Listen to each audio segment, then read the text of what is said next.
Selamat pagi untuk kita semua anak-anakku. Bagaimana kabar untuk pada pagi hari ini? Ibu harap semuanya baik ya. Sudah sarapan dari rumah semuanya? Karena sarapan itu sangatlah penting dan utama untuk belajar. Betul tidak? Oke, baiklah.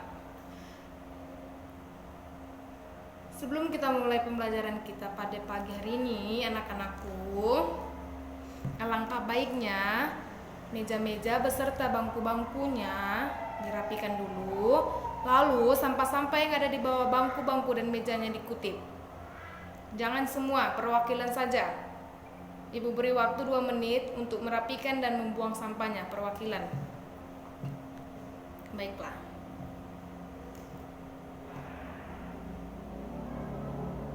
Sudah selesai semuanya? Sudah dirapikan? Sudah dibuang sampahnya? Oke. Sudah nyaman dan sudah bersihkan? Baiklah, marilah kita mulai pembelajaran kita. Namun sebelum kita mulai pembelajaran kita, Ibu mau satu orang untuk memimpin doa agar kita mulai pembelajaran kita. Baik, kamu nakku, silakan maju ke depan. Oke, terima kasih. Silakan duduk nakku. Oke. Sebelum kita mulai pembelajaran kita pada pagi hari ini, Ibu absen dulu terlebih dahulu. Didengar ya namanya? Yang di belakang diharapkan didengar. Baiklah. Clara, ya, Ayu, ya, Indah, ya, Okta, ya, Daud, ya, Citra. Kenapa? Nggak hadir? Ada suratnya? Oke, baiklah. Berarti yang tidak hadir hanya Citra saja kan? Tidak ada suratnya? Baiklah, Ibu akan cari tahu. Oke, kita mulai pembelajaran kita. Sebelum kita mulai pembelajaran kita pada pagi hari ini, ada yang sudah tahu apa materi kita pada pagi hari ini? Ya, apa nakku? Kamu yang di belakang? Betul, cerpen, betul sekali. Ada yang tahu lagi? Dari ciri-cirinya, pengertiannya, unsur-unsurnya. Ada yang tahu? Oh, kamu dari mana? Dari unsur-unsurnya? Unsur-unsurnya.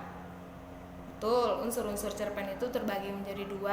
Ada yang tahu unsur-unsurnya itu terbagi menjadi 2? Kan ada terbagi menjadi 2, intrinsik dan ekstrinsik. Ada yang tahu itu apa itu unsur-unsur intrinsik, unsur-unsur ekstrinsiknya? Oke, tidak ada yang tahu ya. Atau ada yang tahu ciri-ciri cerpen itu apa? Terbagi menjadi apa saja? Ada yang tahu? Tidak ada. Oke, Ibu di sini akan menjelaskan materi kita mengenai cerpen. Sebelumnya, Ibu akan membacakan kompetensi dasarnya dulu dan tujuan pembelajaran kita. Ibu harap agar didengar. Yang pertama, kompetensi dasarnya terbagi menjadi 2. Pertama, mengidentifikasi cerpen dengan memperhatikan unsur-unsur pembangun cerpen. Yang kedua, menyusun kembali cerpen dengan memperhatikan unsur-unsur pembangun cerpen. Oke, di mana mengidentifikasi itu ialah menemukan, mencari, seperti kawan kita katakan tadi, menemukan dan mencari unsur-unsurnya itu yang terdiri menjadi 2, intrinsik dan ekstrinsik. Oke, sampai di sini paham?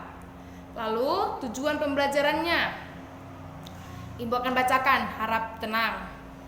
Yaitu yang pertama, menghayati dan mengamalkan materi cerpen sebagai bentuk penghayatan dan pengamalan ajaran agama yang dianutnya. Sekali lagi Ibu katakan, menghayati dan mengamalkan materi cerpen sebagai bentuk penghayatan dan pengamalan ajaran agama yang dianutnya. Lalu yang kedua, menguasai materi cerpen dengan menunjukkan perilaku jujur, disiplin, tanggung jawab, peduli, kerjasama, santun, dan proaktif sebagai bagian dari solusi atau berbagai permasalahan dalam berinteraksi secara efektif dengan lingkungan sosial dan alam, serta menempatkan diri sebagai cerminan bangsa dalam pergaulan dunia. Baiklah, sampai di situ tujuan pembelajaran kita. Masuklah kita ke pengertian cerpen beserta ciri-ciri dan unsur-unsurnya tadi. Baiklah, di sini Ibu akan jelaskan apa itu pengertian cerpen. Tadi teman kita sudah katakan pengertian cerpen hanya satu orang saja yang mengatakan. Berlebih jelas lagi, Ibu akan jelaskan kembali apa itu pengertian cerpen. Ibu harap semuanya tenang dalam keadaan kondusif agar pembelajaran kita ini dapat berlangsung. Oke? Baiklah, pengertian cerpen itu merupakan salah satu karya sastra yang memusatkan diri pada salah satu tokoh dalam satu situasi. Baiklah, Ibu ulang kembali. Cerpen merupakan salah satu karya sastra yang memusatkan diri pada satu tokoh dalam satu situasi. Cerpen merupakan salah satu jenis karya sastra yang berbentuk prosa dan bersifat fiktif. Sudah jelas? Atau ada yang kurang jelas? Biar Ibu bacakan kembali lagi. Oke, tidak ada. Baiklah, masuk kita ke ciri-ciri cerpen. Ciri-ciri cerpen terbagi menjadi beberapa. Harap didengar, ada 5. Ibu bacakan di sini terdiri menjadi 5. Memiliki jumlah kata tidak lebih dari 10.000 kata. Lalu yang kedua, memiliki proporsi penulisan yang lebih singkat dibandingkan dengan novel. Lalu yang ketiga, kebanyakan mempunyai isi cerita yang menggambarkan kehidupan sehari-hari. Lalu yang keempat, tidak mencerminkan semua kisah tokohnya karena dalam cerpen yang dikisahkan hanyalah intinya saja. Lalu yang kelima, tokoh yang diceritakan dalam cerpen mengalami sebuah konflik sampai pada tahap penyelesaiannya. Maaf, Ibu katakan tidak ciri-ciri cerpen tidak hanya 5 saja. Banyak lagi. Baiklah, Ibu akan bacakan lagi, yaitu bersifat fiktif. Lalu selanjutnya, tokoh yang diceritakan cerpen maaf, Ibu kembali bacakan kembali. Tokoh yang diceritakan dalam cerpen mengalami sebuah konflik sampai pada tahap penyelesaiannya. Baiklah, masuk kita ke unsur-unsurnya. Unsur-unsur cerpen yang tadi dalam kompetensi dasarnya mengidentifikasi, menemukan atau mencari. Inilah dia, unsur intrinsik dan unsur ekstrinsik. Di mana unsur intrinsiknya itu terdiri dari tema, amanat, tokoh dan penokohan, alur, latar dan sebagainya. Baiklah, Ibu akan jelaskan satu persatu apa itu tema, apa itu amanat, dan apa itu tokoh dan penokohan. Baik, Ibu harap dalam keadaan kondusif. Baiklah, tema adalah gagasan yang menjalin struktur isi cerita. Oke, Ibu katakan sekali lagi, gagasan yang menjalin struktur isi cerita. Gagasannya, dasarnya. Oke, gagasannya atau dasarnya dalam cerita. Lalu yang kedua, amanat. Amanat merupakan ajaran atau pesan yang hendak disampaikan pengarang. Ajaran atau pesan yang hendak disampaikan oleh pengarang. Lalu, tokoh dan penokohan. Apa itu tokoh dan apa itu penokohan? Ibu akan jelaskan. Ibu harap tenang. Tokoh merupakan pelaku atau orang yang terlibat di dalam cerita atau di dalam pengarang tersebut. Sedangkan penokohan adalah penentuan watak atau sifat tokoh yang ada di dalam cerita atau pengarang tersebut. Di mana tokoh terbagi menjadi 4, yaitu protagonis, antagonis, tritagonis, dan figuran. Protagonis yaitu tokoh yang menjadi aktor atau pemeran utama yang mempunyai sifat baik.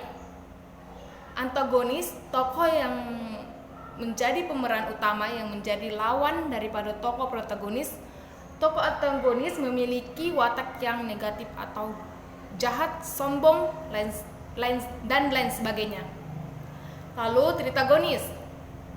Tritagonis yaitu tokoh penengah antara protagonis dan antagonis. Lanjut, figuran. Tokoh ini merupakan tokoh pendukung yang memberikan tambahan warna dalam cerita, di mana figuran ini dia tambahan atau warna dalam situasi bisa menegangkan, bisa situasi menyenangkan. Dia si tokoh figuran ini adalah tokoh tambahan warnanya saja. Baik, selanjutnya apa itu alur? Alur merupakan pola pengembangan cerita yang terbentuk oleh hubungan sebab akibat atau bersifat kronologis. Alur itu terbagi menjadi, ada yang tahu? Ya, betul, 3. Ibu akan bacakan alur maju, alur mundur, dan alur campuran. Alur maju itu ialah jalan ceritanya secara berurut, dimulai dari tahap perkenalan ke tahap penyelesaian secara urut dan tidak diacak. Ibu ulang kembali, jalan ceritanya secara berurut, dimulai dari tahap perkenalan ke tahap penyelesaian secara urut dan tidak beracak. Alur mundur adalah proses jalannya cerita secara urut. Biasanya pengarang menyampaikan cerita dimulai dari konflik menuju penyelesaian. Alur mundur biasanya itu seperti ini.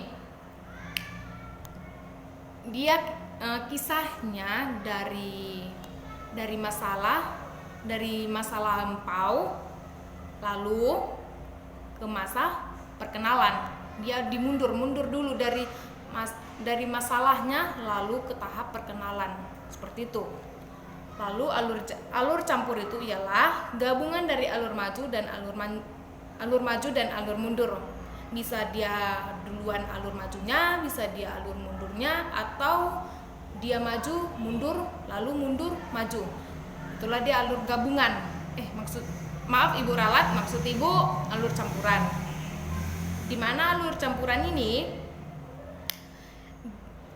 bisa dia di alur mundurnya yang duluan diceritakan, lalu kemudian dicampur dengan alur maju.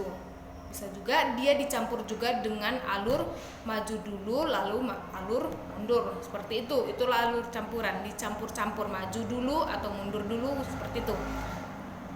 Lalu masuk kita ke latar. Latar atau sering kita sebut latar atau setting meliputi tempat, waktu, dan budaya yang digunakan dalam suatu cerita. Latar dalam suatu cerita bisa bersifat faktual atau bisa pula yang berimajinatif. Latar berfungsi untuk memperkuat atau mempertegas keyakinan pembaca terhadap jalan suatunya cerita.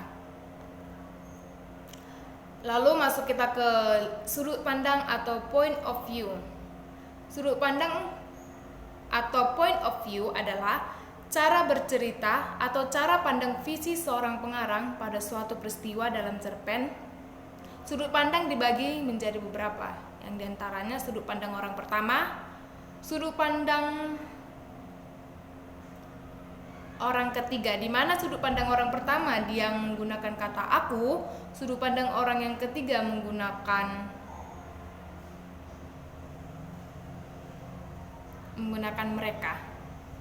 kata mereka.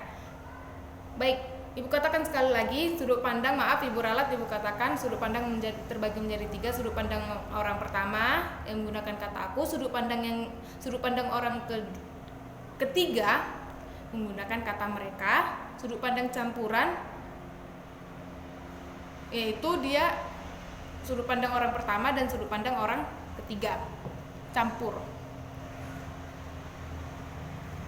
Baik, masuk kita ke unsur ekstrinsik. Unsur ekstrinsik adalah unsur-unsur cerpen yang berada di luar karya sastra. Akan tetapi, secara tidak langsung unsur ini mempengaruhi proses pembuatan suatu cerita.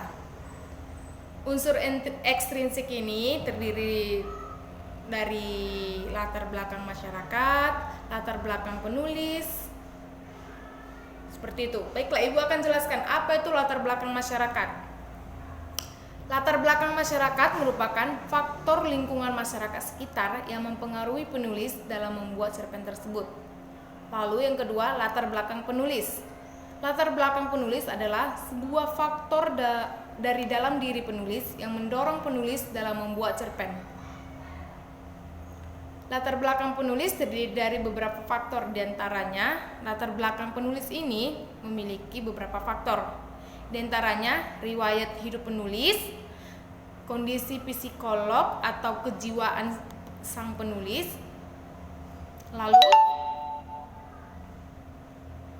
lalu aliran sastra penulis. Lalu yang ketiga, nilai yang terkandung di dalam cerita. Nilai yang terkandung di dalam cerita terbagi menjadi bisa nilai agama, nilai sosial, nilai moral, nilai budaya. Maksud dari nilai agama yaitu tentang keagamaan, tentang